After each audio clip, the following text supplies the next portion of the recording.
La casa maldita, de H.P. Lovecraft. Versión audionarrada por Albert Cortés para audiomol.com.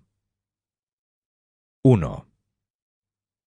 Rara vez deja de haber ironía, incluso en el mayor de los horrores. Algunas veces forma parte directa de la trama de los sucesos, mientras que otras solo atañe a la posición fortuita de estos entre las personas y los lugares. Un magnífico ejemplo de este último caso puede encontrarse en la antigua ciudad de Providence, donde acostumbraba ir Edgar Allan Poe, a mediados del siglo pasado, durante su infructuoso galanteo a la señora Whitman, poeta de excelentes dotes. Poe solía parar en la Mansion House, nuevo nombre de la hostería de la Bola de Oro, cuyo techo cobijó a Washington, a Jefferson y a Lafayette. Y su paseo preferido era hacia el norte, por la misma calle, donde se encontraba la casa de Miss Whitman y el vecino cementerio de St. John, situado en la falda de la colina, cuyo recoleto recinto, con abundancia de lápidas del siglo XVII, le fascinaba de manera especial. Lo irónico del caso es que en el curso de aquel paseo, tantas veces repetido, el más grande maestro de lo terrible y de lo fantástico tenía que pasar por delante de cierta casa situada en tal de la calle, un edificio deslucido y anticuado, que se hallaba posado sobre la brusca subida de la ladera de la colina, con un amplio y descuidado jardín que databa de la época en que la región era en parte campo abierto.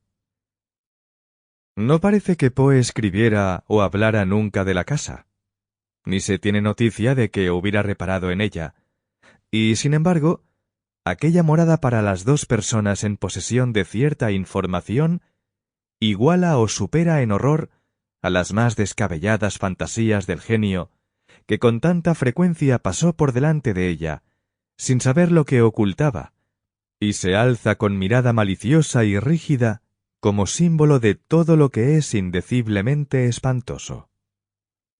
La casa era, en realidad, continúa siendo, de las que atraen el interés de los curiosos. Originalmente granja, por lo menos en parte, tenía el habitual aspecto colonial de las casas prósperas de tejado puntiagudo de la Nueva Inglaterra de mediados del siglo XVIII, con 2 pisos y ático, pórtico georgiano y paredes interiores recubiertas de madera, como dictaba la evolución del gusto en esa época.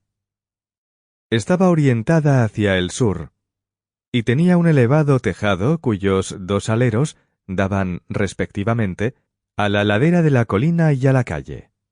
Su construcción, de hace más de siglo y medio, se había adaptado al nivelado y al enderezamiento del camino en aquella vecindad particular, pues Benefit Street, llamada originalmente Back Street, se trazó como sinuoso sendero entre los sepulcros de los primeros colonos y sólo se enderezó cuando el traslado de los cadáveres al cementerio del norte permitió abrir camino a través de los antiguos predios familiares.